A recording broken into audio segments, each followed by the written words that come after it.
In the initial stages of the pandemic, we were under a great degree of stress, um, a high incidence of COVID and a lot of stress and strain on our staff and facilities and equipment. It was a very tough time for us, but we got through it, and I'm exceptionally proud of the staff and administration for how they did that.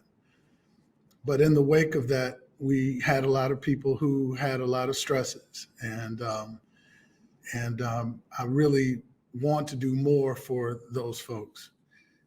We are experiencing staff shortages today, and I think a lot of that is due to the strain and stress that we put on our staff during the pandemic.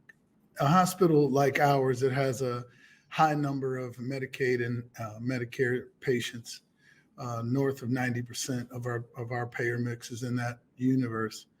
And as a consequence, COVID exacerbated the fact that we had to use agency nurses and staff in radiology and in other technical areas. And post-pandemic, we're still having to rely upon third-party vendors because we simply don't have enough staff on hand to cover. And as you know, the cost of that is significantly higher than having onboard staff. And it's created some stresses on our system and other systems financially.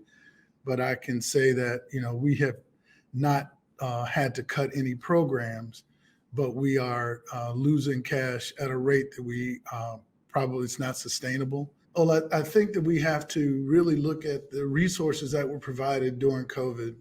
We got assistance for maybe one of the strains and the different phases that we went through.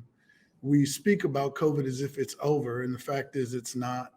And we're still going through the same sorts of challenges, maybe at a reduced rate because of the vaccine has helped. But we are still under a tremendous amount of financial pressure to catch up. Our services in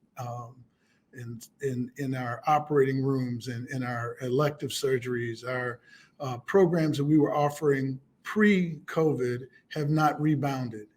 Our volumes are down. And a lot of that is because of the fact that we just don't have the resources.